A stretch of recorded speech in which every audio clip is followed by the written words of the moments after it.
Welcome to Shukla study point. आप सभी का स्वागत है आपके अपने YouTube channel Shukla study point में। मैं शिवम शुक्ला आप सभी दोस्तों का हार्दिक स्वागत करता हूं। आज के वीडियो के माध्यम से हम चर्चा करेंगे political science BA second year third semester के लिखित मॉडल पेपर के बारे में, जो कि बहुत ही हेल्पफुल होगा आपकी परीक्षा के दृष्टि से। और आज की वीडियो के माध्यम से आप लगभग 10 अति लघु उत्तरीय प्रश्नों को विस्तार से समझने का प्रयास करेंगे। इसके अलावा आप जो है लघु उत्तरीय 8 प्रश्नों को और 4 लगभग दीर्घ उत्तरीय प्रश्नों पर चर्चा करने का एक प्रकार से प्रयास मेरा रहेगा। तो आइए चर्चा करते हैं बीए थर्ड सेमेस्टर 2023 में जो परीक्षाएं होने वाली है। 24 के लिए 25 के लिए भी महत्वपूर्ण होगा है वीडियो, लेकिन खास करके 2023 की जो परीक्षाएं होने वाली हैं political science BA third semester की, जिसमें आपको पढ़ना क्या है, भारत में राजनीतिक प्रक्रिया। भारत में राजनीतिक प्रक्रिया को अंग्रेजी में बोलते हैं political process in India. Bharat में राजनीतिक प्रक्रिया, ये आपको बीए थर्ड सेमेस्टर में पढ़ना होता है। ठीक है, BA second year third semester में आपको यही पढ़ना होता है। तो इसका सिलेबस भी मैंने डिस्कस कर दिया है। ऑब्जेक्टिव टाइप का मॉडल पेपर भी मैंने दे दिया आप लोगों को, 1 महीने पहले आप लोगों ने देखा होगा। इसके अलावा चैप्टर 1 और 2 भी हमने लगभग पढ़ा दिया है, आप लोगों ने उसको भी देखा होगा अच्छे तरीके से। आने वाले समय में और भी चैप्टर्स इसके मिलते रहेंगे आपको, तो परेशान होने की आपको आवश्यकता बिल्कुल भी नहीं है। इसके अलावा और भी सब्जेक्ट के सोशियोलॉजी का मॉडल पेपर मैंने लिखित भी दे दिया, ऑब्जेक्टिव भी दे दिया है आपको। हिंदी का आपका लिखित भी दे दिया है, ऑब्जेक्टिव लगभग 2 मॉडल पेपर हिंदी के हो चुके हैं, आप लोगों ने देखा होगा। ठीक है, इसी प्रकार से आप हर एक सब्जेक्ट का मॉडल पेपर पाएंगे आने वाले समय में।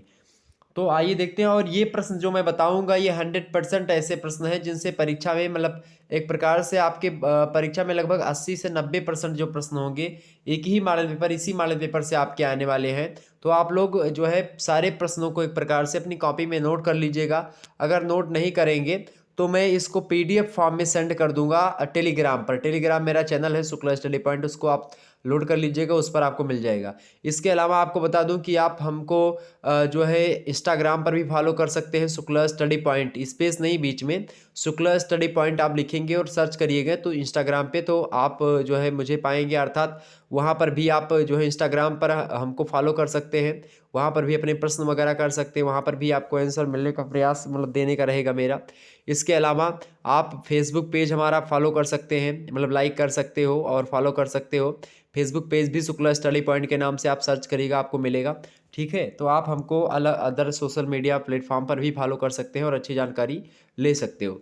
चले बात करते हैं आखिरकार कि कौन कौन से प्रश्न बनने वाले हैं। तो आपको बता दूं लिखित परीक्षा जो आपकी होती है, लिखित परीक्षा मतलब समझ रहे हैं, कुछ ऐसे विश्वविद्यालय जहां पर ऑब्जेक्टिव होता है, लेकिन कुछ ऐसे विश्वविद्यालय जहां पर आप मतलब एक प्रकार से आप लिखित होता है, यानी कुछ में लिखित कुछ में ऑब्जेक्टिव, और कुछ में लिखित और ऑब्जेक्टिव दोनों होता है। तो लिखित प्रश्नों में जैसे जो प्रश्न पूछा जाएगा इसको आपको लिखना पड़ेगा। तो कैसे लिखना है और कौन कौन से प्रश्न आने वाले हैं, इस पर विस्तार से चर्चा इस वीडियो के माध्यम से। चले पॉलिटिकल आपको यहाँ पर दिखाई पड़ रहा होगा, पॉलिटिकल साइंस सेकंड ईयर। ठीक है, बहुत सारे लोग भ्रमित थे कि सेकंड ईयर सर जी नहीं पढ़ा रहे हो, आप थर्ड सेमेस्टर पढ़ा रहे हो। तो आपको बता दूं अब सेकंड ईयर वाला कोई फंडा नहीं, अब सेमेस्टर सब चल रहा है। तो चल तो ये सेकंड ईयर में आप चूंकि 2 सेमेस्टर आपका निपट चुका, तो 1 साल कंप्लीट, आप सेकंड ईयर में आ चुके हो। लेकिन ये इसका थर्ड सेमेस्टर और इसके बाद में सेकंड ईयर का आप फोर्थ सेमेस्टर पढ़ोगे। ठीक है, और ये क्या पढ़ोगे आप, फोर्थ सेमेस्टर पढ़ोगे। ठीक है, और इसके बाद में आप फिफ्थ सेमेस्टर पढ़ोगे, तो वो थर्ड ईयर फिफ्थ सेमेस्टर होगा और सिक्स सेमेस्टर थर्ड ईयर का होगा, तो आप वो पढ़ोगे। ठीक है, तो आप बिल्कुल भी चिंता ना करें, ये सेकंड ईयर ही है, सेकंड ईयर का थर्ड सेमेस्टर है। तो ये मन सोचिएगा कि सेकंड ईयर नहीं पढ़ा, बोले सेकंड ईयर ही है। ओके, भारत में राजनीतिक प्रक्रिया political process in India solve model paper होगा ये 2023 की परीक्षाओं के लिए। मोस्ट इंपॉर्टेंट क्वेश्चंस आंसर्स को मैं बताने का प्रयास करूँगा कैसे आपको लिखना है। देखिए सबसे पहला आपको बता दूं कि पेपर आपका 3 खंडों में बटा हुआ होगा, खंड आ, बा और सा। लगभग अधिकतर विश्वविद्यालय में यही फंडा चलता है। खंड आ में अति लघु उत्तरीय प्रश्न पूछे जाते हैं जिनकी संख्या लगभग 10 के आसपास होती है, उन सभी को आपको करना होता है। एक प्रश्न का उत्तर आपको जो है अधिकतम 50 शब्दों में लिखना होता है, और एक प्रश्न का नंबर आपको 2 मिलता है। यानी कि एक प्रश्न अगर आपने अच्छे तरीके से 50 शब्दों में उस प्रश्न के उत्तर को बयां कर दिया, बता दिया, तो आपको 2 नंबर मिल जाएंगे। 2 नंबर कब मिलते हैं आपको, जब आप एग्जामिनर के पॉइंट ऑफ व्यू से लिखते हैं, अर्थात जो एग्जामिनर चाह रहा है, एग्जामिनर का दृष्टिकोण आपको फॉलो करना पड़ेगा। और एग्जामिनर का दृष्टिकोण एक प्रकार से पढ़ने के लिए मैं बैठा हूँ, तो आपको उस पर चिंता नहीं करनी है, मैं जैसे बताऊंगा वैसे आपको हर एक चीज़ों को करना है। ठीक है, और चैप्टर 1 चैप्टर 2 की वीडियो आप लोगों ने देखा होगा, तो उसमें मैंने हर एक चीज़ के बारे में चर्चा करी है, समझ में आया होगा। चले सबसे पहला प्रश्न आपकी परीक्षा में आ सकता है, मतलब कि परीक्षा में और भी हो सकता है 8वें नंबर पर ये प्रश्न पूछ लिया या 7वें नंबर पर। ये मत सोचिएगा पहला प्रश्न जी बताया था तो पहला ही पूछा जाएगा। ये टॉपिक आपका इंपॉर्टेंट है, मतलब ये पहला प्रश्न क्या पूछेगा, लोकतंत्रीकरण की अवधारणा आपसे पूछता है, या लोकतंत्रीकरण की परिभाषा दीजिए, कुछ ऐसे प्रश्न पूछेगा, या लोकतंत्र से आप क्या समझते हैं, लोकतंत्रीकरण की प्रक्रिया से आप क्या समझते हैं। ठीक है, तो एक प्रकार से बात की जाए अगर लोकतंत्र के बारे में, तो लोकतंत्र को हम दो प्रकार से समझ सकते हैं। आप लिखेंगे कि लोकतंत्र की जो प्रक्रिया है या लोकतंत्रीकरण जो है, लोकतंत्रीकरण यानी लोकतंत्र होने की एक प्रक्रिया को लोकतंत्रीकरण कहते हैं। सबसे पहली बात, इसको दो प्रकार से हम समझ सकते हैं। पहला आप देखते हैं रॉबर्ट डाल और सोमपीटर के द्वारा प्रस्तुत की गई जो प्रक्रियात्मक या न्यूनतम लोकतंत्र है, छोटा सा, और एक दूसरी एक प्रकार से मर्कल महोदय ने वास्तविक लोकतंत्र या सघन लोकतंत्र या अधिकतम लोकतंत्र जिसको बोलते हैं, उसके बारे में इन्होंने बताया है। आप देखते हैं जो छोटा वाला यानी जो प्रक्रियात्मक लोकतंत्र होता है या न्यूनतम लोकतंत्र जिसको बोलते हैं, वो खास करके आप देखेंगे उसमें जो है उसमें निर्वाचन से संबंधित चीज़ें आपको मिलेंगी, वयस्क मताधिकार, अभिव्यक्ति की स्वतंत्रता, बहुलवाद, ये सब छोटे यानी कि एक प्रकार से न्यूनतम लोकतंत्र की श्रेणी में आता है। वास्तविक लोकतंत्र शब्द का एक प्रकार से संबंध की अगर बात की जाए तो स्वतंत्र और निष्पक्ष चुनावों के साथ साथ तमाम प्रकार की जैसे जो नागरिक स्वतंत्रताएं होती हैं उनसे संबंधित है, जो संवैधानिक शासन होता है उससे संबंधित रहता है, नागरिक समाज हो गया, सिविल सोसाइटी हो गई। तो जो व्यक्ति को शासन की स्वेच्छाचारिता से रक्षा करता है वो होता है एक प्रकार से वास्तविक आपका लोकतंत्र। तो यही जब एक प्रकार सही तरीके से हो जाता है, ये सब होने की प्रक्रिया यानी कि संवैधानिक शासन लागू होने की प्रक्रिया, नागरिक स्वतंत्रता मिलने की प्रक्रिया, ठीक है, नागरिक समाज बनने की प्रक्रिया, सिविल सोसाइटी होने की प्रक्रिया, तो ये सब कहीं ना कहीं पे लोकतंत्रीकरण कहलाती है। न्यूटन कहते हैं, आप परिभाषा लिख लीजिएगा कि आप उसमें लिखेंगे जब भी आपसे कुछ प्रश्न पूछा जाए तो आप एक आध दो विद्वानों की परिभाषा जरूर लिखें। एक आध विद्वान ना दो विद्वान तो एक विद्वान की परिभाषा आपको पता होनी चाहिए।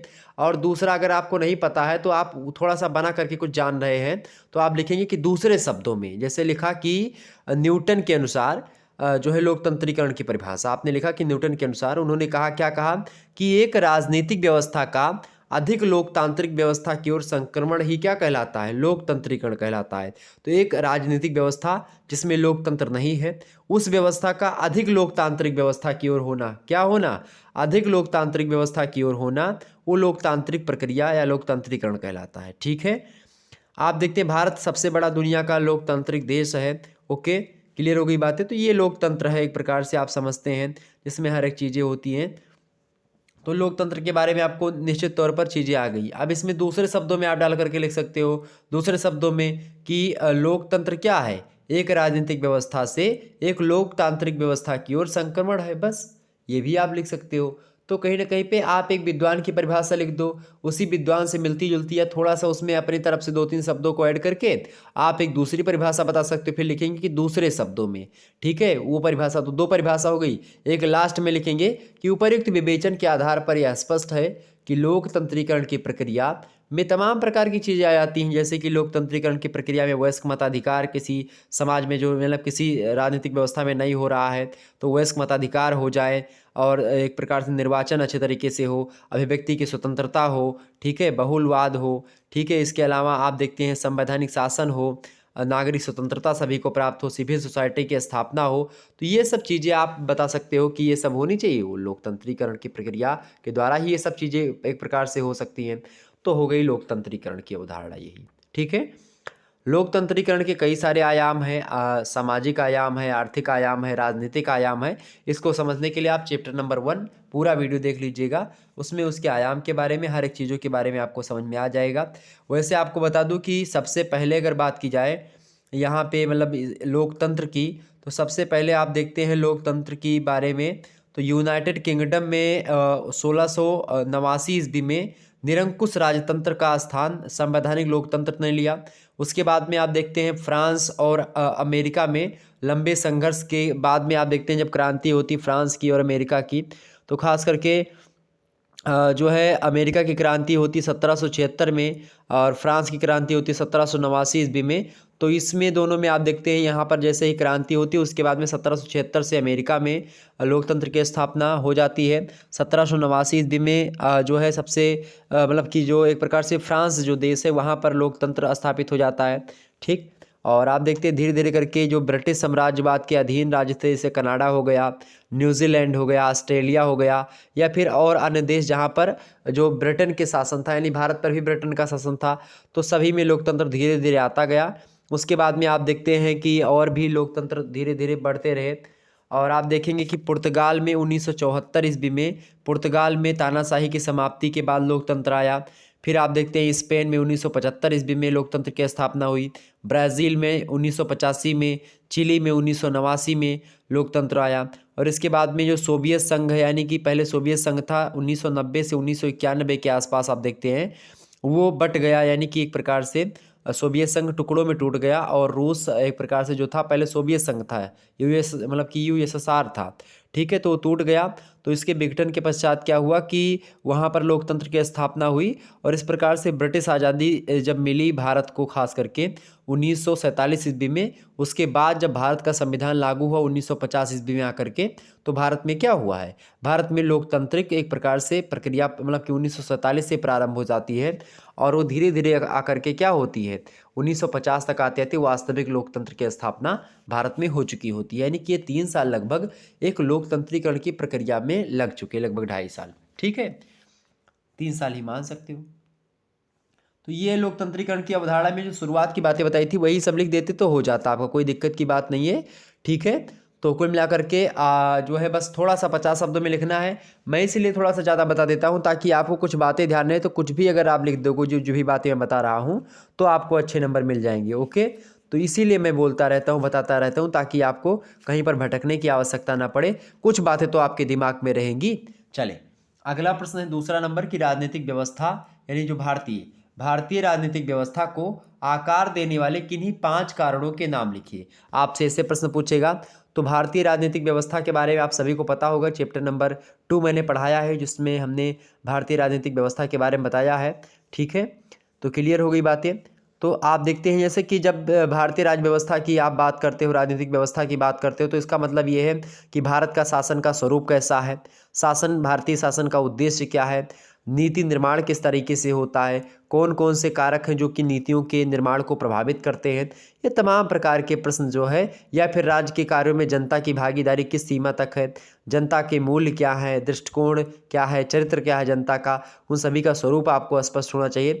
तो एक प्रकार से आप देखते हैं ये सब चीज़ें हैं भारतीय राज्य व्यवस्था को या राजनीतिक व्यवस्था को समझने के लिए। ठीक है, तो भारत की राजनीति प्रत्येक दिन नवीन मोड़ लेती जा रही है, प्रतिदिन नवीन आयाम प्रकट हो रहे हैं लगातार। राज्य व्यवस्था का स्वरूप आज भी आप देखते हैं भारत में खास करके अपने चरम पर है। और भारत में खास करके राजनीतिक व्यवस्था को आकार देने वाले कारकों की अगर बात की जाए तो कई सारे कारक हैं, जिनमें से आपसे पूछा कितना गया, कितने कारक पूछे गए भैया, 5 कारण पूछे गए या 5 कारक। कारक या कारण मतलब एक ही बात है। ठीक है, तो सबसे पहला कारण आप क्या लिख सकते हो भारत में लोकतंत्रीकरण की प्रक्रिया का, ठीक है, मतलब राजनीतिक व्यवस्था को आकार देने का सबसे पहला कारण है संविधान की प्रस्तावना, प्रीएम्बल ऑफ कॉन्स्टिट्यूशन।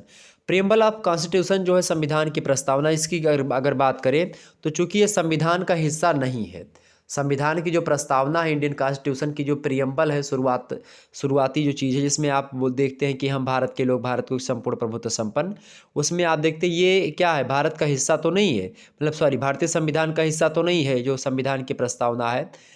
फिर भी आप देखते हैं ये एक प्रकार से राज्य व्यवस्था के स्वरूप का निर्धारण करती है प्रस्तावना।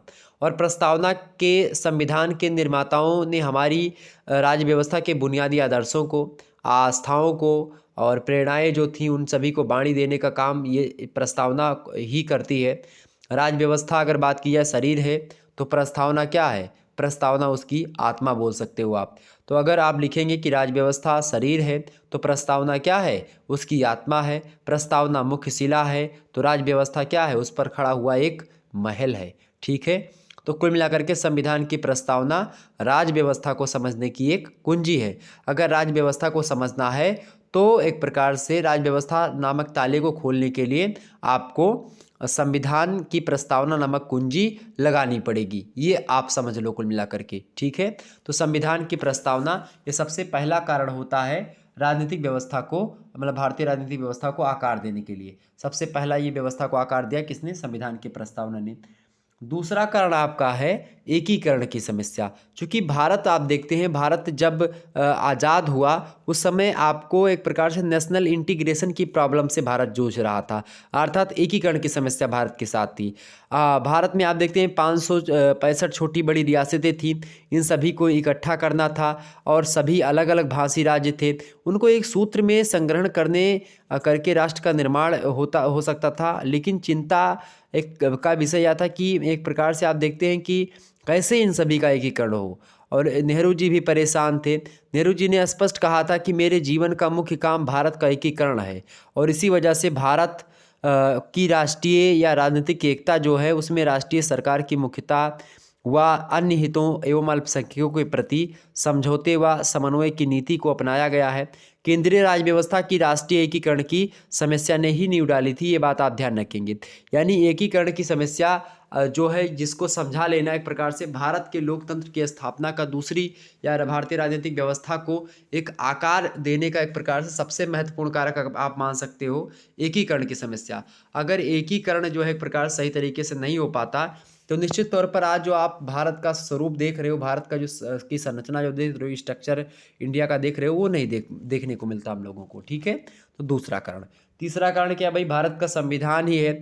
इंडियन कॉन्स्टिट्यूशन जो है भारत का लिखित संविधान है, और जनता को विश्वास है कि भाई भारत का कानून लिखा हुआ है, अगर कोई दिक्कत होती है तो किताब आप भी पढ़ सकते हो, सभी पढ़ सकता है, आप वकील रख सकते हो। भारत के संविधान को वकीलों का स्वर्ग भी कहा जाता है, ठीक है। और संविधान में हर एक चीज़ आपको दी गई है। संविधान में आपको मौलिक कर्तव्य दिए गए हैं, तो मौलिक अधिकारों के बारे में भी बताया गया है। संविधान में आपको राज्य के भी कुछ कर्तव्य बता दिए गए हैं कि भाई समय समय पर जो देश होगा या राज्य होगा वो अपने हिसाब से कानून बनाता रहेगा और जनता की सुख समृद्धि की बात करेगा। जनता ही सरकार की शक्ति का साधन रहेगी, जनता के द्वारा ही सरकार परिवर्तित होती रहेगी। तो एक प्रकार से वयस्क मताधिकार की व्यवस्था को जनता एक प्रकार से लाना, जनता में लाना। तो कुल मिलाकर के जब भी कोई मतलब प्रधानमंत्री का चुनाव होता तो जनता वोट देती प्रधानमंत्री को, तब वो बनते हैं।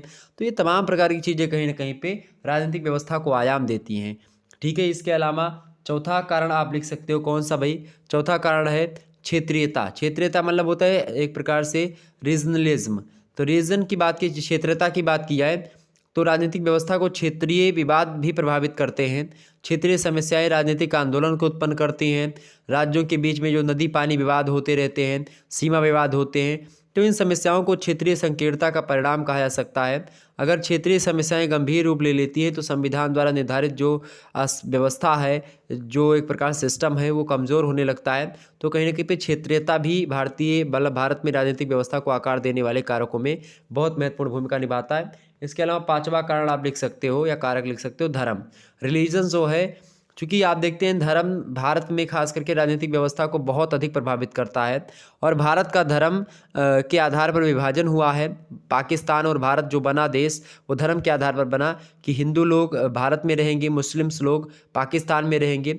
लेकिन क्या है कि भारत के लोग एक प्रकार से हमेशा से क्या रहे हैं भाई, उदार रहे हैं। उन लोगों ने कहा कि भाई मुस्लिम्स हमारे साथ थे, मुस्लिम्स भी हमारे साथ आज़ादी की लड़ाई लड़े थे, तो चाहे यहाँ भी रह सकते हैं चाहे वहाँ रह सकते हैं। तो इस प्रकार से हुआ।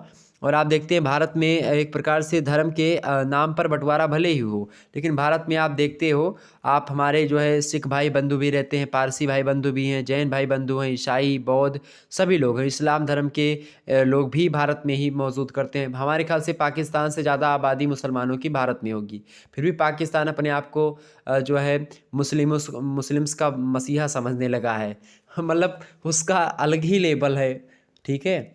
तो कुल मिलाकर के आप देखते हैं राज व्यवस्था के स्वरूप को धर्मनिरपेक्ष घोषित करना एक प्रकार से ये भी एक बहुत ज़्यादा अनिवार्य भी हो गया था उस समय, लगभग 1976 ईस्वी के आसपास, और धर्मनिरपेक्ष राज्य की स्थापना हुई। तो इस प्रकार से ये भी कारक है। तो ये 5 कारण आप लिख सकते हो बड़े आराम से। इसके अलावा ब्रिटिश विरासत भी है, जाति भी है, आधुनिकीकरण है, संस्कृतिकरण है, कृषि उद्योग है। इसके अलावा समायोजन और सहमति के सिद्धांत को भी आप रख सकते हो उसके कारकों में, ठीक है। औद्योगिक विकास को रख सकते हो, आर्थिक सुधार को रख सकते हो, राजनीतिक दलीय व्यवस्था को रख सकते हो, केंद्र दलीय मतलब केंद्र राज्य दलीय संबंधों को रख सकते हो, प्रभावशाली एवं करिश्माई नेतृत्व भी रहा है भारतीय लोगों का। तो इस प्रकार से सारे के सारे कारक है जिन लोगों ने राजनीतिक व्यवस्था को एक आकार प्रदान किया, एक व्यवस्था दी। ओके, क्लियर बात, आगे बढ़ते हैं। तीसरा प्रश्न है अर्धसंघवाद या केंद्रीकृत संघवाद की 4 विशेषताएं बताइए। आपसे प्रश्न बड़ा ही अच्छा पूछा गया है, प्रश्न बड़ा ही धाकड़ है। प्रश्न क्या है आपसे? प्रश्न है कि अर्धसंघवाद या केंद्रीकृत संघवाद के उद्देश्य बताइए। उद्देश्य आपसे पूछ रहा है। तो अर्धसंघवाद के बारे में अगर बात की जाए तो ये क्या है भाई अर्धसंघवाद? अर्धसंघवाद की बात की जाए, सबसे पहली बात पहला उद्देश्य इसका ये है अर्धसंघवाद का या केंद्रीकृत संघवाद का। भारत का संघवाद ऐसा ही है, कुछ अर्धसंघवाद ही है। अर्धसंघवाद का अर्थ होता है कि एकात्मक राज्य तथा एक संघ के बीच राज्य का एक मध्यवर्ती रूप होगा और यह एक संघीय सरकार की विशेषताओं और एकात्मक सरकार की विशेषताओं को जोड़ती हुई प्रतीत होगी। संघीय सिद्धांतकार जो है व्यक्ति, उनका नाम है केसी वेयर।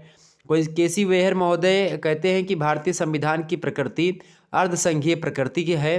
और जो है सतपाल बनाम जो पंजाब राज्य हुआ था केस, और जो एक प्रकार से अन्य भी मतलब कि सतनाम बनाम पंजाब राज्य और अन्य 1969 ईस्वी में जो हुआ था, सुप्रीम कोर्ट ने माना कि भारत का संविधान संघीय या एकात्मक की तुलना में क्या है, अधिक अर्धसंघीय है।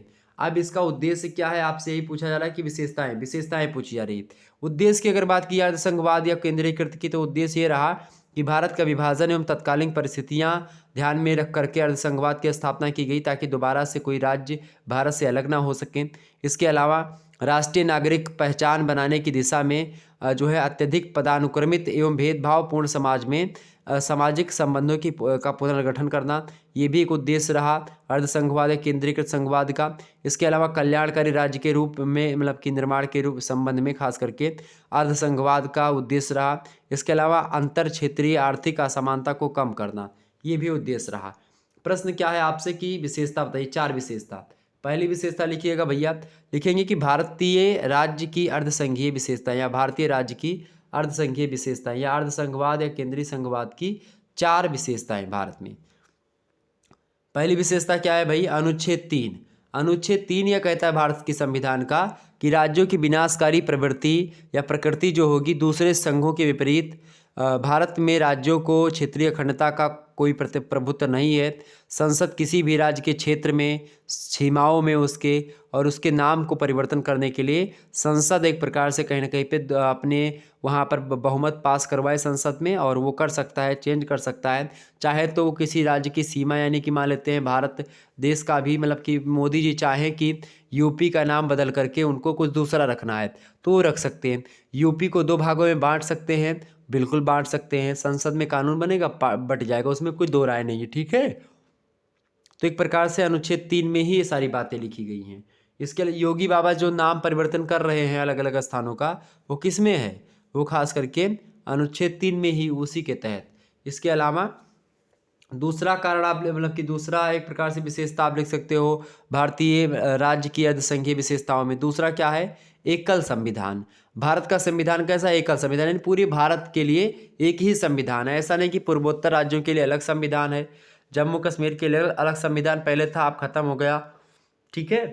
दक्षिण भारत के लिए, पूर्वी भारत के लिए, उत्तरी भारत के लिए, दक्षिणी भारत के लिए, सभी भारतीय व्यक्तियों के लिए, पूर्वी पश्चिमी उत्तर दक्षिण सभी भारतीयों के लिए एक ही एक प्रकार से संविधान मतलब कानून की किताब है, संविधान है, और वही फॉलो होता है। तो एक प्रकार से ये भी बहुत ज़बरदस्त विशेषता है। तीसरी विशेषता क्या है भाई?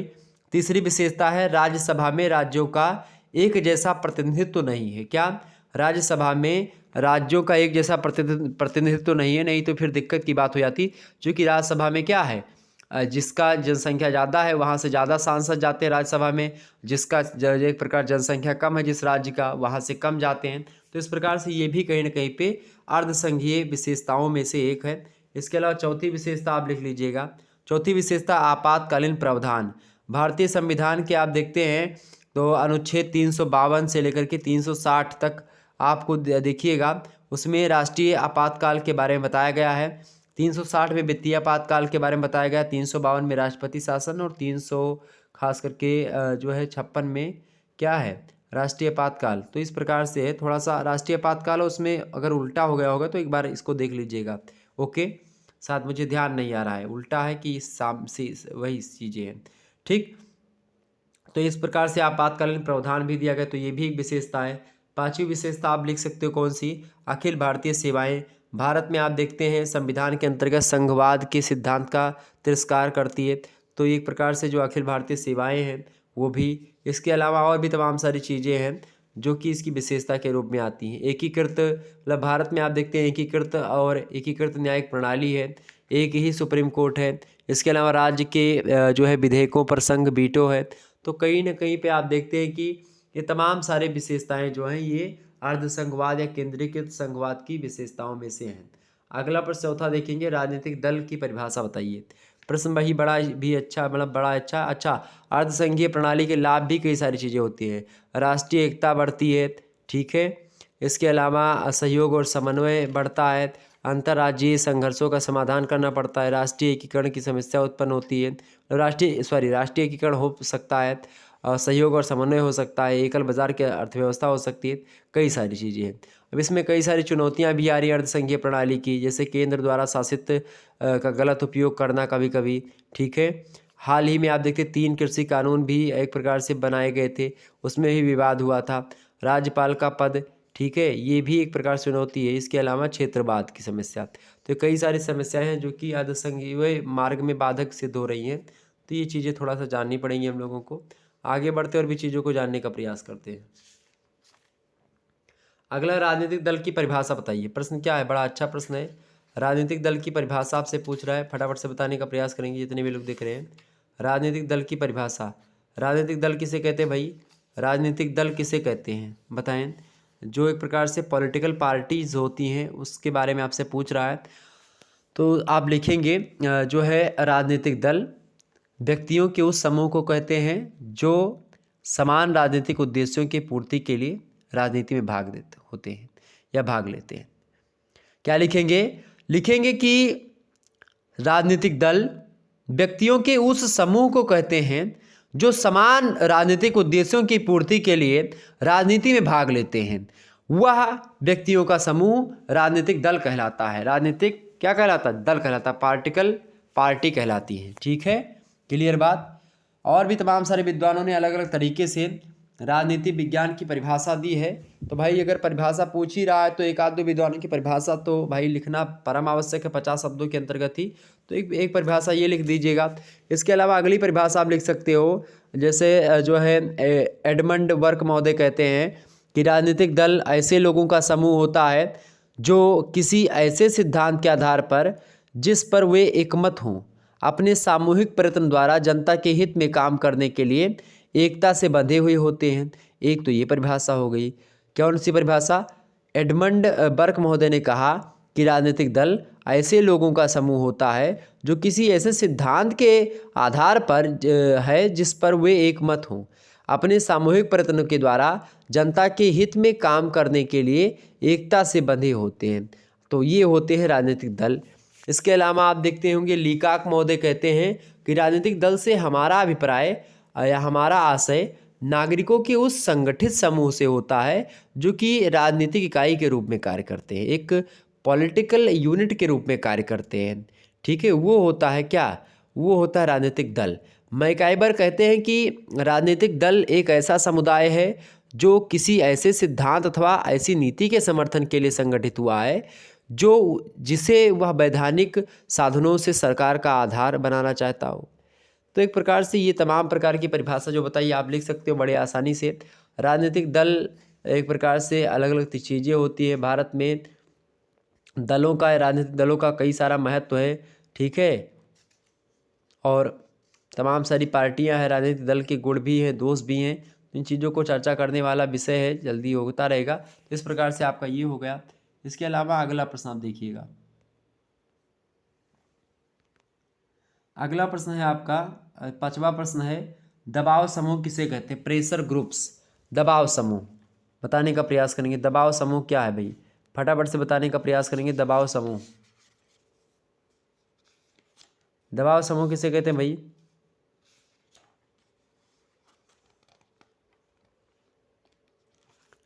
Pressure groups.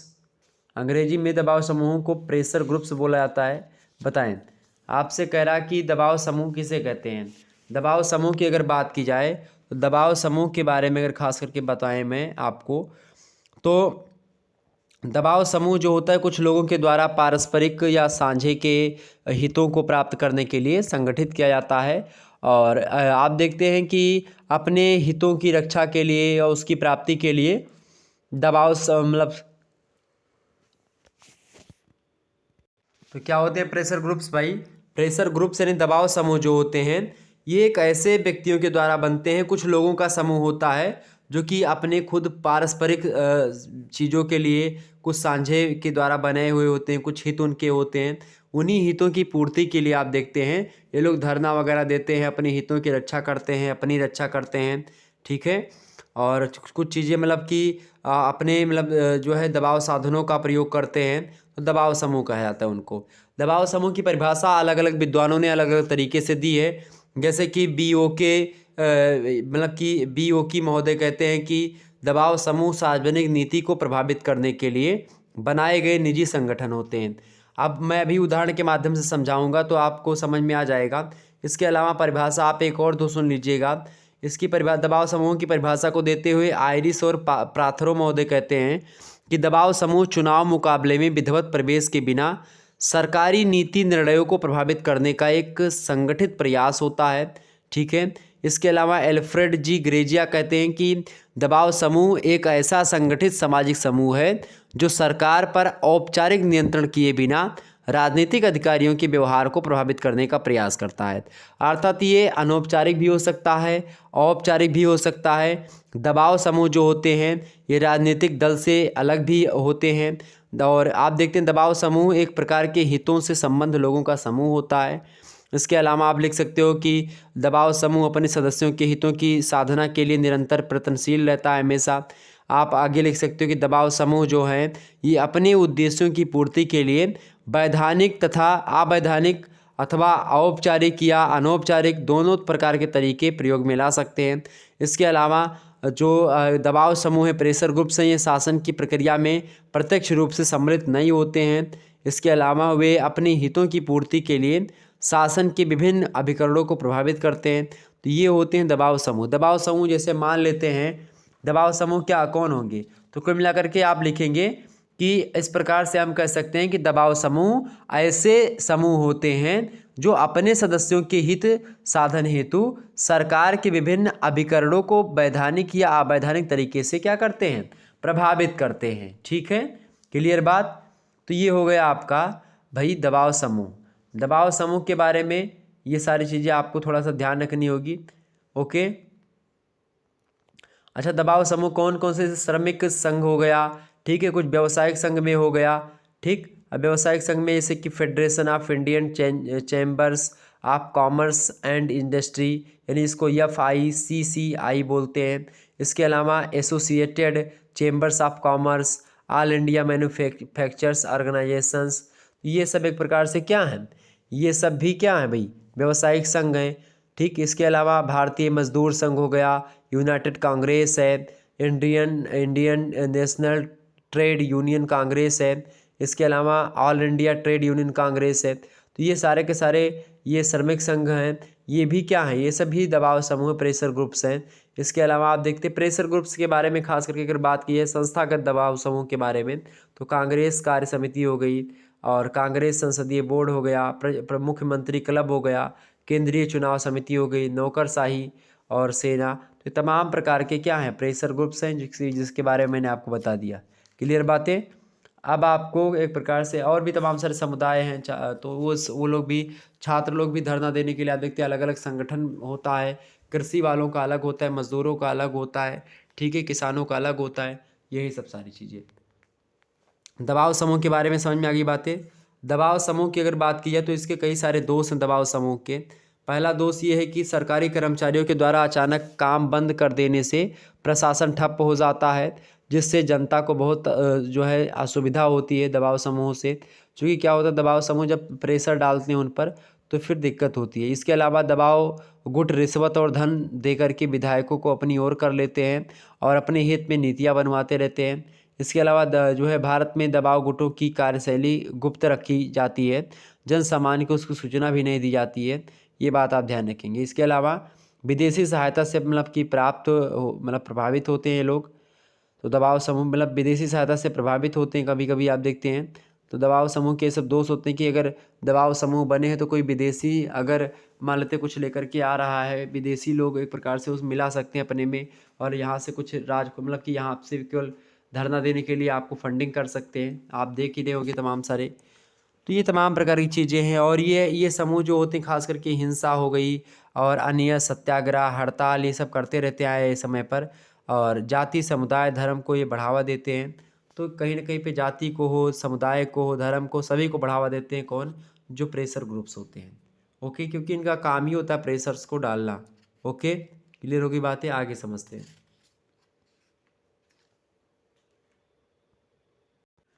अब हम चर्चा करेंगे किसके बारे में भाई? अगला प्रश्न आपका आ रहा है। अगला प्रश्न है कि जो है 6वां प्रश्न, निर्वाचन आयोग के कोई 5 कार्य बताइए। निर्वाचन आयोग क्या होता है? तो लोकतंत्र की सफलता और उसका भविष्य जो है निर्वाचन व्यवस्था की कुशलता और निष्पक्षता पर ही निर्भर है। अगर निर्वाचन सही तरीके से नहीं होगा तो आप मान करके चलो कि लोकतंत्र की पहली सीढ़ी खत्म ही हो गई। ठीक है, लोकतंत्र की अगर सफलता आज है और भविष्य उसकी एक प्रकार से लोकतंत्र का बना रहे, आप चाह रहे हो, तो निर्वाचन व्यवस्था एक प्रकार से अच्छे तरीके से होनी चाहिए। अगर निर्वाचन नहीं रहेगा फिर जनता के द्वारा जनता के लिए जनता का शासन कैसे हो सकेगा? अब्राहम लिंकन का यह कथन कहाँ तक सत्य प्रतीत होगा? तो कहीं ना कहीं पे निर्वाचन आयोग यही होता है, आप सभी को पता होगा। पंडित हृदयनाथ कुंजरू कहते हैं इस संबंध में, कहते हैं कि अगर निर्वाचन तंत्र दोषपूर्ण है या कुशल नहीं है या गैर ईमानदार है या गैर जिम्मेदार है, लोगों को या लोगों द्वारा संचालित होता है, तो प्रजातंत्र उत्पत्ति के स्रोत पर ही विस्मय हो जाएगा।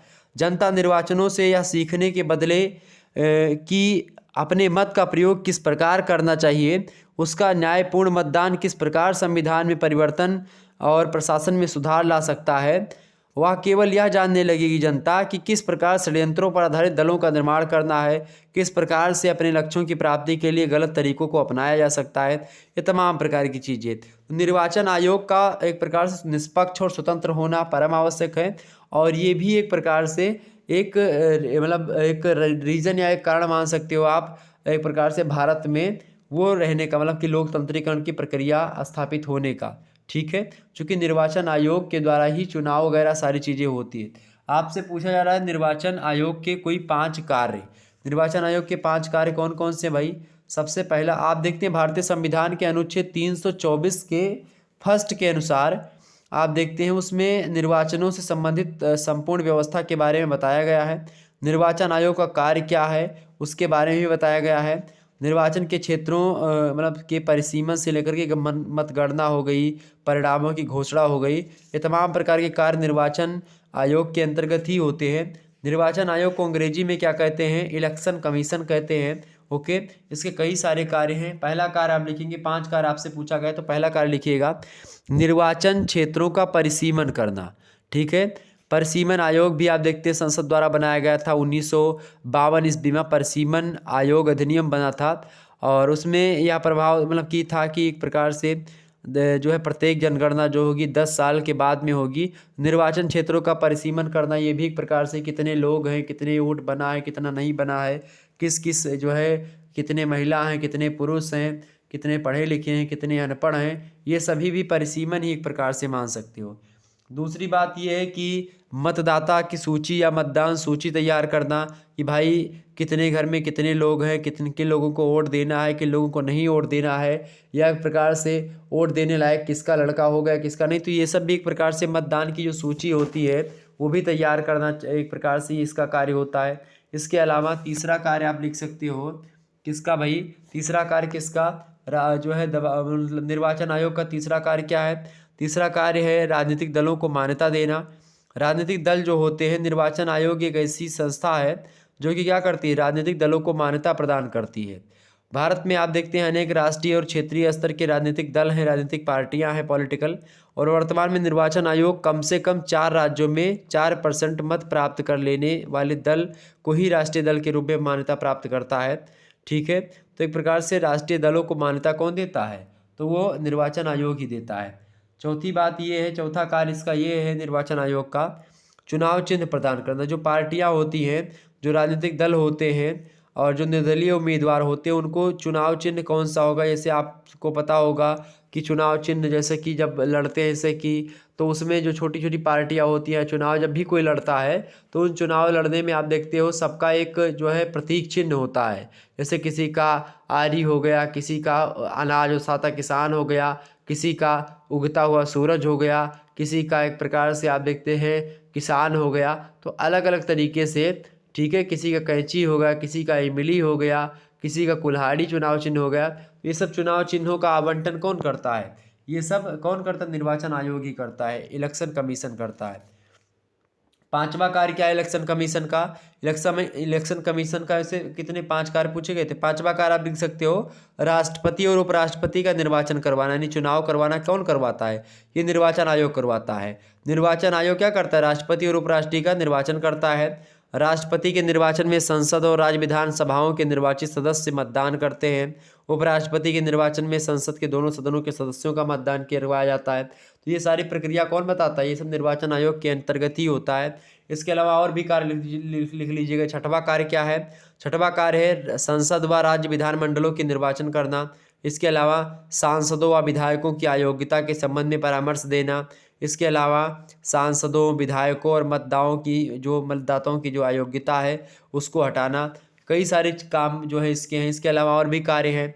निर्वाचन की तिथियां और कार्यक्रम को घोषित करना, कब निर्वाचन होगा, कब वोट पड़ेगा, कब नहीं पड़ेगा, ठीक, किन कंडीशन में पड़ना चाहिए, ये सब निर्धारित कौन करता है? इलेक्शन कमीशन करता है।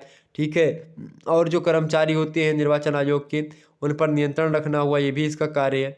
और भी तमाम सारे कार्य होते हैं, जैसे कि आप देखते हैं जब चुनाव होने को होते हैं तो आपने देखा होगा कि राजनीतिक दलों के लिए आचार संहिता एक प्रकार से बनाना, आचार संहिता लग जाती है। कहते हैं कि आचार संहिता लागी भाई, पर प्रचार नहीं करना है, अब घूमना नहीं है। तो आचार संहिता एक प्रकार से आप देखते हैं बहुत ज़्यादा एक प्रकार सख्त चीज़ें होती है। उसमें किसी भी कानून की आचार संहिता मतलब कि अब निष्पक्ष हो चुका है।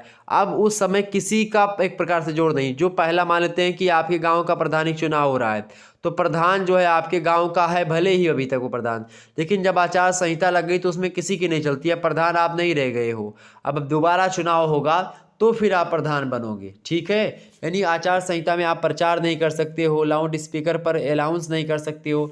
जनता एक प्रकार से स्वतंत्र भाव से अपना वोट जिसको पसंद करती है उसको दे, इसी के लिए खास करके आचार संहिता लगती है।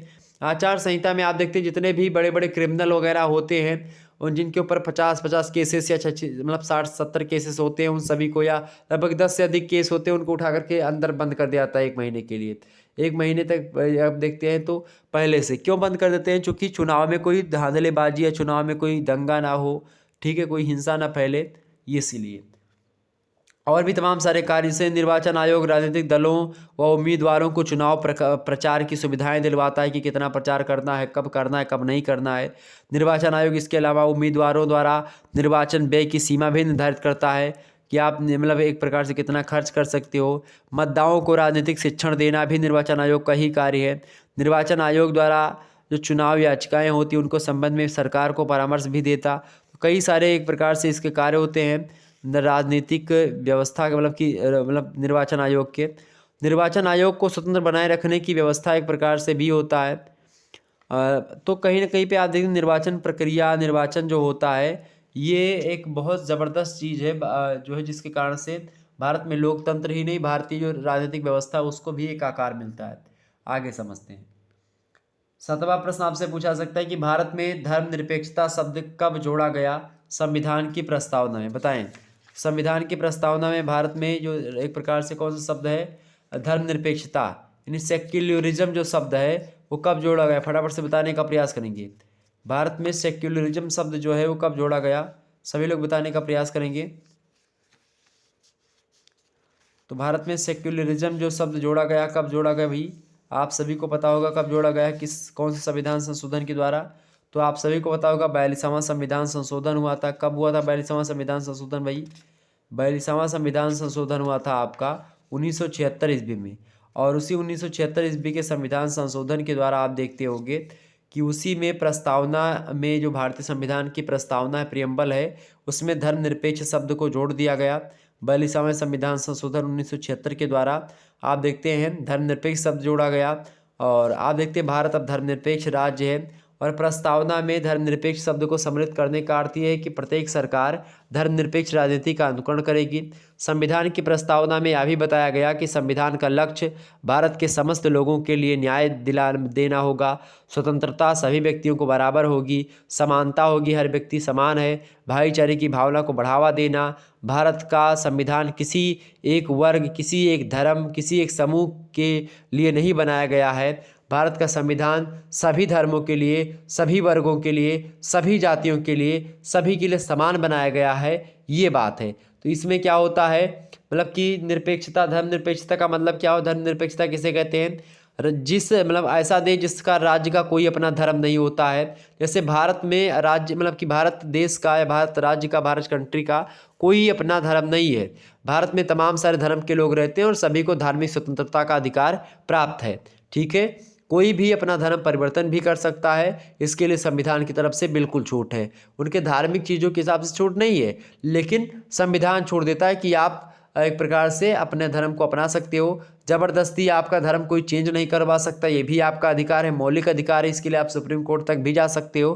तो ये सारी यही सब चीज़ें भारत को एक धर्मनिरपेक्ष कंट्री सिद्ध करती है। तो भारत एक धर्मनिरपेक्ष राज्य है, जबकि पाकिस्तान क्या है? वो इस्लामिक कंट्री है, उसमें जो है एक प्रकार से इस्लामिक राज्य है वो। ठीक है, इस्लामिक देश है। चूँकि ये भारत का विभाजन वैसे तो हुआ था धर्म के आधार पर ही, कि भारत में हिंदू बहुसंख्यक थे तो हिंदू राज्य हो जाएगा ये। और ख़ास करके हिंदू धर्म भारत का धर्म नहीं है, मतलब कि ऐसा नहीं कह सकते कि नहीं है। भारत में हिंदू लोग बहुत ज़्यादा रहते हैं, लेकिन फिर भी मुस्लिम्स लोग भी रहते हैं, सिख लोग भी रहते हैं हमारे, और पारसी हैं, बौद्ध हैं, जैन हैं, सभी लोग रहते हैं। सभी लोगों को मिलजुल करके भारत की एकता को सुदृढ़ करना है। और इसीलिए आपको पता होगा भारत की विविधता में एकता को ही पूरा संसार कहीं ना कहीं पसंद करता है। तो भारत एक मिसाल है लोकतंत्रीकरण की प्रक्रिया की बात की जाए, चाहे और चीज़ों की बात की जाए। आप देखते हैं भारत के में बहुत सारे लोग कहते हैं कि भारत में मुसलमान कुछ नहीं है। भारत में आप देखते हैं मुसलमानों में 2 मुसलमान, डॉक्टर जाकिर हुसैन, डॉक्टर फ़खरुद्दीन अली अहमद, ये राष्ट्रपति के पद पर रहे हैं। ठीक है, इसके अलावा आप देखते हैं लोकसभा के अध्यक्ष में जैसे सरदार हुकुम सिंह रहे हैं, सिख रहे हैं, सरदार गुरदयाल सिंह जो है ढिल्लो लोकसभा के स्पीकर थे। इसके अलावा आप देखते हैं जो है भारत के एक प्रकार से जो प्रधानमंत्री रहे थे मनमोहन सिंह, वो भी सिख ही थे। वो भारत के मतलब क्या बने थे? प्रधानमंत्री थे।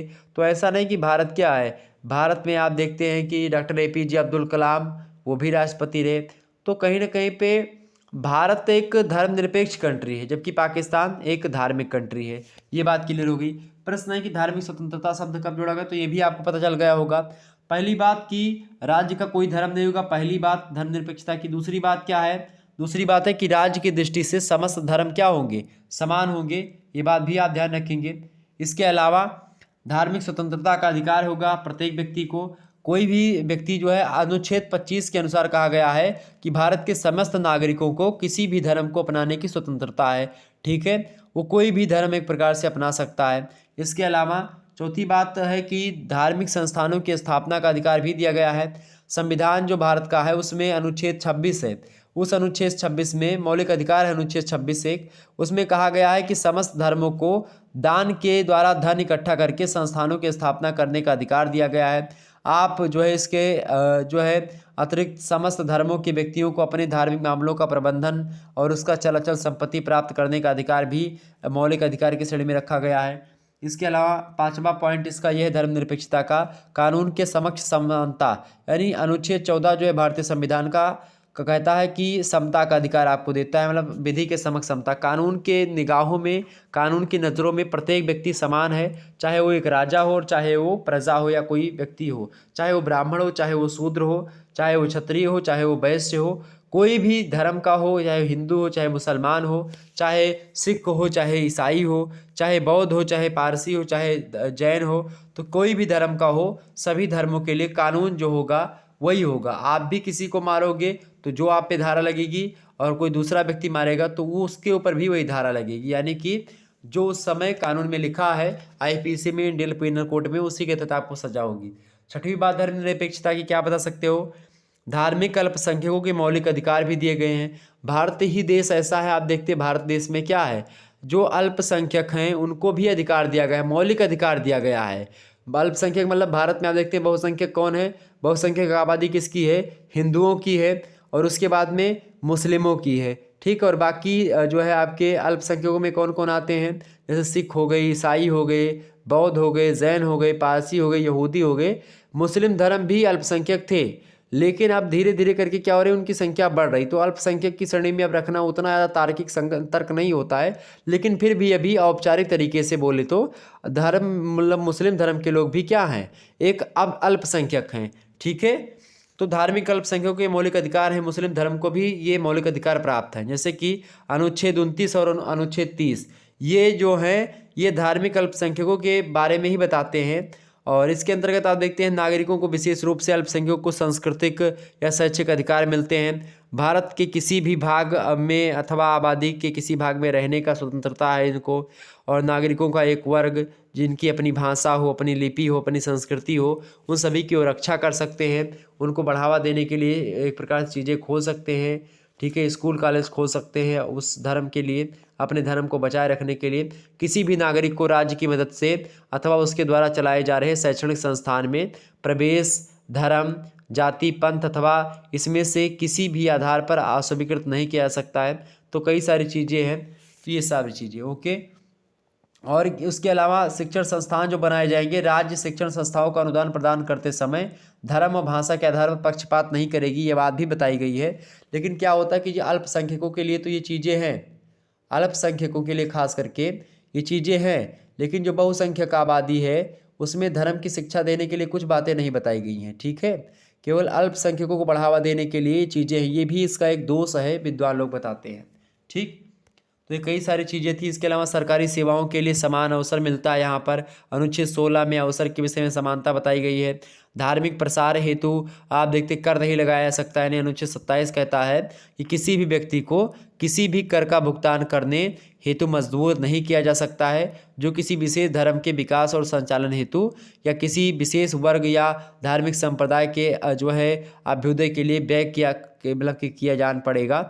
तो उसका उस पर टैक्स आप एक प्रकार ज़बरदस्ती नहीं ले सकते, उसका मन है तो दे सकता है। धार्मिक शिक्षा का सरकारी शिक्षण संस्थानों में निषेध किया गया। गैर सरकारी सहायता मतलब धार्मिक शिक्षा जो है सरकारी शिक्षण संस्थाओं में नहीं दी जाएगी। सरकारी स्कूल कॉलेजों में जो सरकार के द्वारा बनाए गए हैं उनमें खास करके अनुच्छेद 28 कहता है कि सार्वजनिक शिक्षण संस्थानों में धार्मिक शिक्षा प्रदान नहीं की जाएगी। ठीक है, तो ये सारे के सारी चीज़ें कहीं ना कहीं पे अस्पृश्यता का अंत करता है भारतीय संविधान। सांप्रदायिक चुनावी प्रणाली का खात्मा हो गया। तो ये सारे के सारी चीज़ें कहीं ना कहीं पे धर्मनिरपेक्षता को इंडिकेट करती हैं। ओके, क्लियर, आगे समझते हैं। अगला पॉइंट आपका अगला प्रश्न, निर्जातीयता क्या है? निर्जातीयता ये भी एक प्रकार से बढ़िया टॉपिक है। निर्जातीयता, निर्जातीयता किसे कहते हैं फटाफट से बताने का प्रयास करेंगे जितने भी लोग देख रहे हो। निर्जातीयता ओके,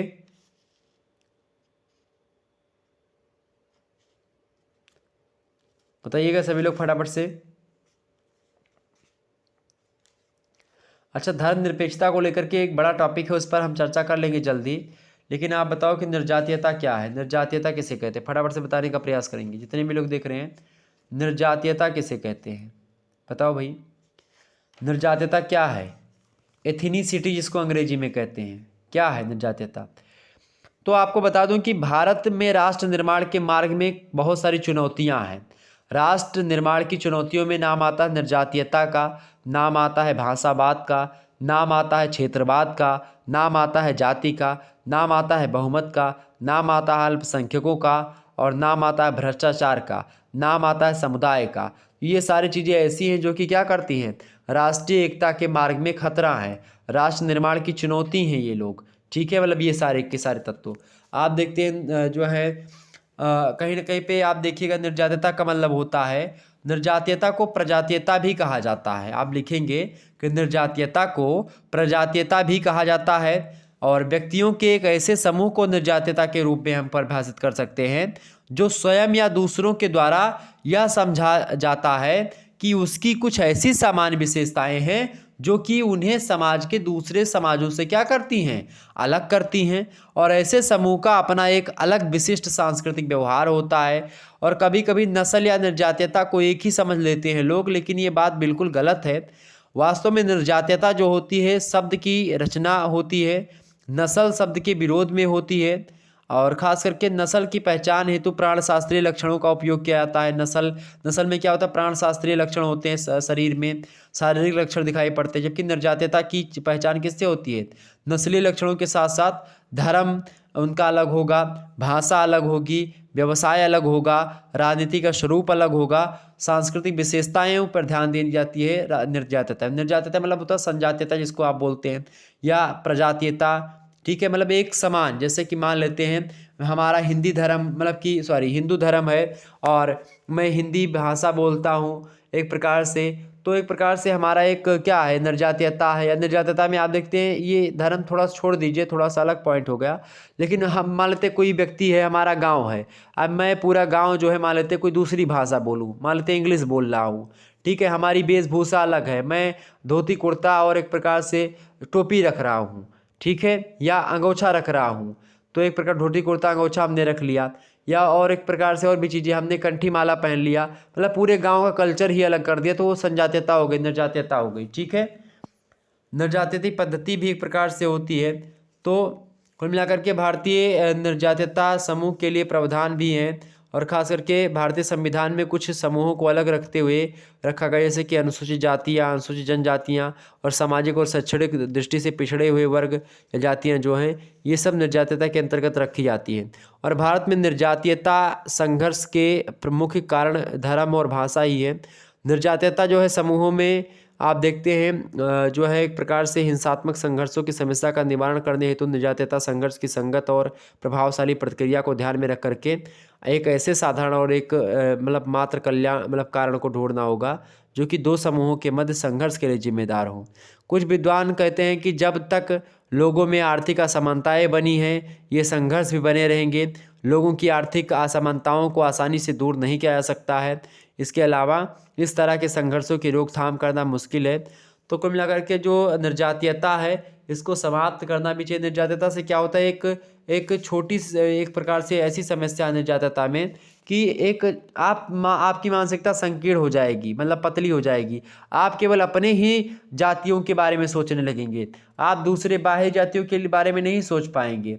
आप जो है केवल अपने ही चीज़ों को मतलब अपने ही लोगों को आगे बढ़ाने का प्रयास करेंगे। आप लिखेंगे कि निर्जातीयता समूह से हमारा तात्पर्य या हमारा आशय है कि एक क्षेत्र में रहने वाले लोगों के उस समूह को निर्जातीयता कहते हैं जो कि अपनी जाति, अपने नस्ल, अपने रंग, अपने रक्त संबंध, अपनी संस्कृति और अपने क्षेत्र के आधार पर एक दूसरे से संबंधित होते हैं और वे अपने आसपास के वातावरण से अपने आप को वह अपने जन समुदाय को अलग बनाए रखते हैं और अपने अस्तित्व की रक्षा करते रहते हैं। इसमें खास करके जो जनजाति समूह के लोग होते हैं वो भी अपनी संस्कृति को बचाते हैं और वो इन चकाचौंध की दुनिया से दूर भागने का प्रयास करते हैं। ठीक, वैसे इसके अलावा और भी इसकी परिभाषा दे सकते हो। निर्जातीयता समूह वे हैं जो प्रजातीय, राष्ट्रीयता और सांस्कृतिक आधार पर सामान्य समूह से बंध कर दूसरे समूह से अलग रहते हुए अपनी पृथक संस्कृति में रहते हैं। तो ये भी एक प्रकार से क्या है, निर्जातीयता है। निर्जातीयता का वर्गीकरण कई आधार पर हो सकता है।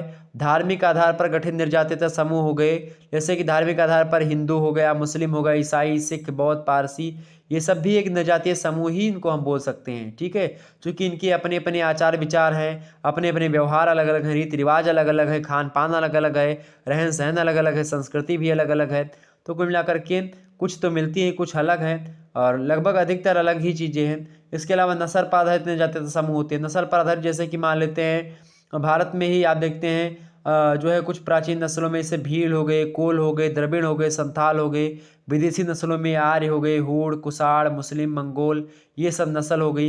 ये सब नस्ल पर आधारित निर्जातीय समूह हैं। इसके अलावा भाषा पर आधारित भी कुछ निर्जातीय समूह होते हैं, जैसे कि आप देखते हैं कुछ मान लेते हैं कोई व्यक्ति है बंगाली बोलता है तो बंगाली वालों का एक प्रकार से जो समूह है वो भी एक निर्जातीय समूह बोलेगा। तमिल, तेलुगु, कन्नड़, पंजाबी, तो अलग अलग भाषा बोलने वाले लोग, ठीक है।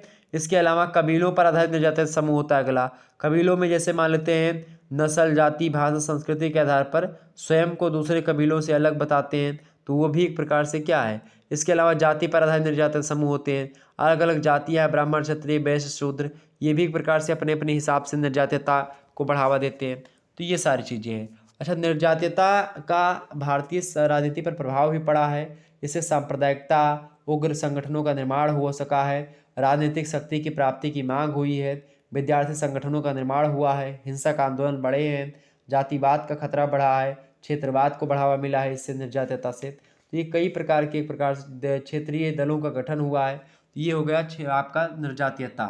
अगला प्रश्न आप देखें हैं, अगला आपका पॉइंट है भ्रष्टाचार के कारणों को बताइए। भ्रष्टाचार के कारण क्या है भाई? भ्रष्टाचार के कारणों के बारे में आपसे पूछ रहा है, भ्रष्टाचार के कारणों के बारे में आप बताइए। भ्रष्टाचार के बारे में अगर मैं आपको बताऊं तो भ्रष्टाचार आप सभी को पता होगा, भारत के लिए एक बहुत बड़ी समस्या है भ्रष्टाचार, ठीक है। तो आपसे उसके कारण को पूछ रहा है कि भ्रष्टाचार के कारण बताओ, और खास करके भारत में। तो ये प्रश्न आपका जरूर आ सकता है, क्योंकि भारत में भ्रष्टाचार खूब कूट करके भरा हुआ है हर एक क्षेत्रों में। भ्रष्टाचार के कारणों की अगर बात की तो पहला कारण आप लिखेंगे भ्रष्टाचार। तो सभी को पता होगा क्या होता है भ्रष्टाचार, ठीक है। कि कोई व्यक्ति सरकारी पद पर है फिर भी वो एक प्रकार से अपनी चीज़ों को अपने अपने कार्यालय के या अपने जो नियम है उसके खिलाफ कार्य करता है, ठीक है। रिश्वत लेता है और भी चीज़ें करता है। आप देखते हैं आजकल तो परीक्षा पास करवाने के लिए भी एक प्रकार से घूस-पास चलता है, और कई बहुत सारी चीज़ें आज पर शुरुआत से ही चल रही है। और आजकल आप देखते हैं भ्रष्टाचार हर एक क्षेत्र में व्याप्त हो गया, हर एक क्षेत्र में, ठीक है। पहला कारण क्या है इसका? पहला कारण है चुनाव प्रणाली का दोषयुक्त होना। चुनाव प्रणाली अगर दोषयुक्त नहीं होती तो भ्रष्टाचार कम होता, क्योंकि चुनाव प्रणाली ही दोषपूर्ण है, इसीलिए एक प्रकार से भ्रष्टाचार का पहला कारण। दूसरा कारण क्या है? शिक्षा का गिरता हुआ स्तर। तीसरा कारण क्या है? निम्न कोटि का साहित्य भी है। चौथा चलचित्र, ये भी एक प्रकार से। इसके अलावा पांचवा है दूरदर्शन। छठवा है पाश्चात्य प्रभाव। सातवां कारण है उच्च जीवन की मतलब जीवन स्तर की जिज्ञासा। आठवां कारण आप लिख सकते हो राष्ट्रीय चरित्र का कमी है भारत में खास करके। इसके अलावा भ्रष्ट मंत्री और शासक होते हैं। तो ये सब कहीं ना कहीं पे भ्रष्टाचार के कारण है खास करके भारत में। और भारत में इसको दूर करने के उपाय के बारे में अगर पूछे कि भ्रष्टाचार को कैसे ख़त्म किया जा सकता है, तो पहला आप कर सकते हो कि उच्च शिक्षा का प्रसार करें, तब जो है भ्रष्टाचार में कुछ कमी आएगी। इसके अलावा समाज कल्याण की संस्थाओं की स्थापना करी जाए। तीसरी बात, राजनीतिक नेताओं के नैतिक स्तर को उच्च करा जाए, ताकि राजनेताओं को एक प्रकार से पढ़ाई लिखाई करना चाहिए, यानी कि पढ़ा लिखा ही नेता बनना चाहिए। सच्चा व्यक्ति नेता बने, ईमानदार बने, कर्तव्यनिष्ठ बने, जनता का ही चाहने वाला नेता बने, और थोड़ा सा पढ़ा लिखा भी हो तो अच्छा और रहेगा। इसके अलावा जो है प्रशासकीय सुधार एक प्रकार से आवश्यकता है, प्रशासकीय सुधारों की आवश्यकता है। पुलिस विभाग में सुधार की आवश्यकता है, क्योंकि पुलिस में भी रिश्वतखोरी चलती थी, ठीक है। पहले अब जब से योगी बाबा आए हैं यूपी में खास करके, तो एकदम से धुआं धुआं करके रखे हैं, तो फिर थोड़ा सा भ्रष्टाचार में कुछ कमी आई है, ठीक है। इसके अलावा अगर बात की जाए आपका जो है अगर अगला आपका है दंड व्यवस्था में सुधार किया जाए। दंड व्यवस्था में अगर सुधार कर देंगे तो भ्रष्टाचार को ख़त्म करने में काफ़ी हद तक हम जो है एक प्रकार से चीज़ों को कर पाएंगे। तो ये सब एक प्रकार से भ्रष्टाचार है। भ्रष्टाचार आजकल आप देखते हैं, आपसे पूछता है कि किन किन क्षेत्रों में भ्रष्टाचार फैला हुआ है, तो कई सारे क्षेत्रों में।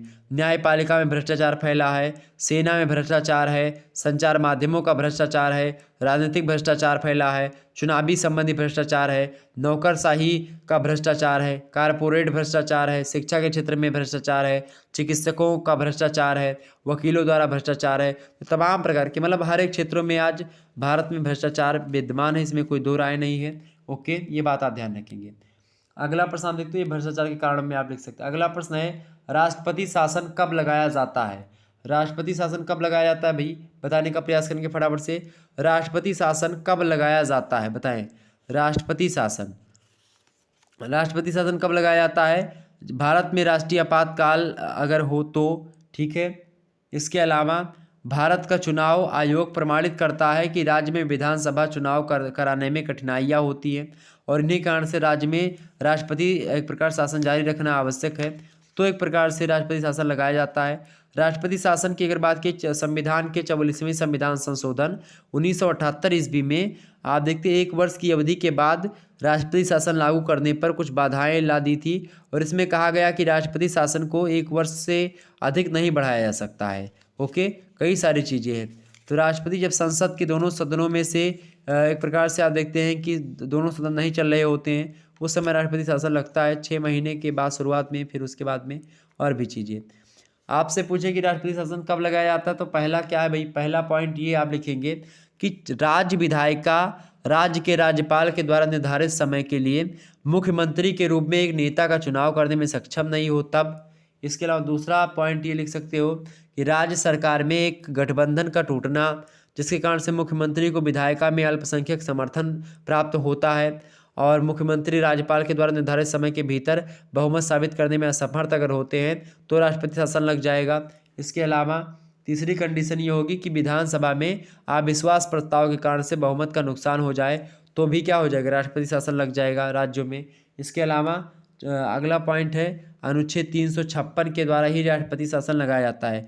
अनुच्छेद 356 राष्ट्रपति शासन संबंधित है और अनुच्छेद 352 जो संबंधित है वो किससे है भाई, तो राष्ट्रीय आपातकाल से। ओके, और जो 300 एक प्रकार से जो 60 अनुच्छेद है वो वित्तीय आपातकाल से है जो कि अभी तक एक भी बार लागू नहीं हुआ भारत में। ठीक है, इसके अलावा अगर प्राकृतिक आपदा कोई आ जाए, महामारी आ जाए या युद्ध जैसे तमाम सारे कारण बन जाए तो एक प्रकार से उन सभी में भी आप देखते हैं राष्ट्रपति शासन लग जा सकता है। आप देखते हैं राष्ट्रपति शासन में जब कोरोना पीरियड था तो उस समय देखते हैं सभी जितनी भी राज्य सरकारें थी अपने अपने हिसाब से खूब अच्छा कार्य कर रही थी ताकि एक प्रकार से अगर मोदी जी को दिक्कत लगती कि भाई ये काम गलत हो रहा है, ठीक है, तो फिर क्या कर सकते थे, राष्ट्रपति शासन लगवा सकते थे उस समय। ठीक है, वित्तीय आपातकाल भी लग सकता था, लेकिन एक प्रकार से भारत ने एक प्रकार से बहुत अच्छे तरीके से क्या किया है उसका निपटारा किया। भारत के नेतृत्वकर्ताओं ने, भारत के लोगों ने, भारत के एक प्रकार से बहुत सारे लोगों ने कोरोना के पीरियड में हम लोगों की मदद करी और आज कोरोना एक प्रकार से उस पर काबू पा चुके हैं। तो एक प्रकार से तमाम सारी चीज़ें हैं जिनको राष्ट्रपति शासन के द्वारा हम समझ सकते हैं। तो राष्ट्रपति शासन इन्हीं सभी कंडीशनों में लगाया जाता है। ओके, अनुच्छेद 356 में इसके बारे में बताया गया है। अच्छा, अनुच्छेद 356 का क्या होता है, कभी कभी दुरुपयोग भी होता है। ठीक है, दुरुपयोग एक प्रकार से होता है कि जब केंद्र सरकार जो होती है अपनी अपनी मनमानी करने लगती है इसमें, क्योंकि केंद्र सरकार जो होती है राष्ट्रपति एक प्रकार से कहने के केंद्र सरकार के अधीन ही हो जाता है। वो केवल नाम मात्र का मुखिया होता है, बैठा रहता है बस, बाकी सारा का सारा जो सारे निर्णय होते हैं बड़े बड़े वो कौन करता है, प्रधानमंत्री करता है। ओके, तो ये सारे के सारे प्रश्न आपको पता होने चाहिए, मतलब उसके उत्तर। और आगे लघु उत्तरीय प्रश्नों के उत्तर को देख लीजिएगा। देखिए केवल 5 प्रश्न आपको करने होंगे लघु उत्तरीय की खंडवा से और 200 शब्दों में इन प्रश्नों के उत्तर को आपको लिखना है। प्रत्येक जो है आपका 7 नंबर का प्रश्न होगा। ये प्रश्न है कि 8 प्रश्न दिए जाएंगे लघु उत्तरीय में, केवल कितने करने होंगे, 5 करने होंगे। 3 प्रश्न छोड़ देना आपको, 5 प्रश्न छांट करके आपको कर देने हैं जो भी आपको पसंद हो। अगला प्रश्न क्या पूछा सकता है आपसे लघु उत्तरीय में कि भारत में राजनीतिक दल बदल के कारणों की विवेचना कीजिए। बहुत इंपॉर्टेंट प्रश्न है एकदम से, इसके बारे में जल्दी चर्चा करेंगे। अगला प्रश्न क्षेत्रवाद का अर्थ, परिभाषा और प्रकार का कारण बताइए। बहुत ही महत्वपूर्ण प्रश्न है ये भी क्षेत्रवाद के बारे में। अगला प्रश्न आपसे पूछा गया कि निम्नलिखित पर टिप्पणी लिखिए। कौन कौन से पर, घरेलू हिंसा अधिनियम जो एक प्रकार से आया था उसके बारे में और राष्ट्रीय महिला आयोग, इनके बारे में आपको टिप्पणी करनी थी। इसके अलावा अगला प्रश्न धर्म पर आधारित राजनीति के विकास को रोकने हेतु किए जाने वाले उपायों को संक्षेप में बताइए। ये भी आपका प्रश्न बड़ा ही धाकड़ है, तो इन सभी प्रश्नों को आप तैयार कर लीजिएगा एक बार। ओके, अगला प्रश्न देखिएगा, अलगाव की राजनीति से आपका क्या तात्पर्य है। बहुत ज़बरदस्त प्रश्न है। अगला प्रश्न देखें 6वां नंबर, भारतीय निर्वाचन प्रणाली की विशेषताएं यानी कि गुण और जो दोष हैं दोनों को बताना है भारतीय निर्वाचन प्रणाली के। ठीक है, तो इन सभी को परेशान मत होइएगा, इन सभी की चर्चा हम करते रहेंगे आने वाले समय में। बस वीडियो को लाइक और शेयर कर दीजिएगा, चैनल को सब्सक्राइब करके बेल आइकन प्रेस कर दीजिएगा, तभी आपको नोटिफिकेशन मिलेगा, आप आसानी से पढ़ पाएंगे। ठीक है, अगला प्रश्न है भारतीय स्थानीय स्वशासन का अर्थ क्या है और उसका महत्व का वर्णन कीजिए। इसके अलावा अगला प्रश्न है कि भारतीय बहुदलीय प्रणाली के गुण दोषों के बारे में बताइए। तो गुण क्या क्या है उसको बताएं, दोष क्या क्या है उसको बताना है। तो इस प्रकार से आपके 8 लघु उत्तरीय प्रश्न समाप्त होते हैं, केवल 5 प्रश्न इनमें से छांट करके करने थे। और अगला आपका जो मतलब वो आएगा, क्या बोलते हैं उस, यानी खंड है, वो है खंड सा। खंड सा की अगर बात की जाए, यहाँ पर आपको 4 प्रश्न दिखाई पड़ेंगे, जिनमें से केवल 2 प्रश्नों के उत्तर आपको देने हैं। और आपको बता दूं कि 500 शब्दों में एक प्रश्न का उत्तर आपको कितने शब्दों में लिखना है, 500 शब्दों में लिखना है। ओके, क्लियर बातें। देखें, पहला प्रश्न है कि भारतीय संविधान के लागू होने के साथ ही वास्तविक लोकतंत्रीकरण की प्रक्रिया की शुरुआत हुई, ये समझाइए। बहुत ज़बरदस्त प्रश्न है, मज़ा आ जाएगा इसको पढ़ने में।